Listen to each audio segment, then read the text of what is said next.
आम कहलु तुम तो खाली सस्पेंड कर फाँसी तो करी फाँसी कर फाँसी कर आम आम नेता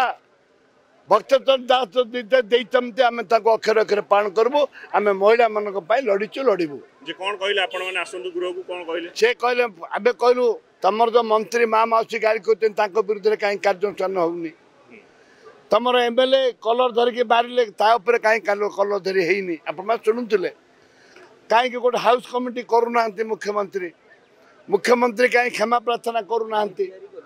एसब जिनस से कहले आसतु आपन को सुजोग देवु कहवाई आम कहनु विधानसभा जे सी आमको सुजोग देवे कहवाई पैतृक संपत्ति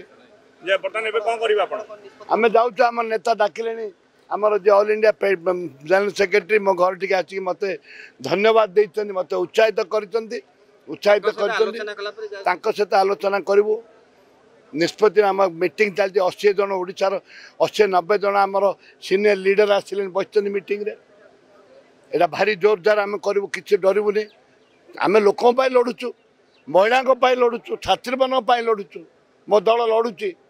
आम मत सस्पेंड कले कौन डर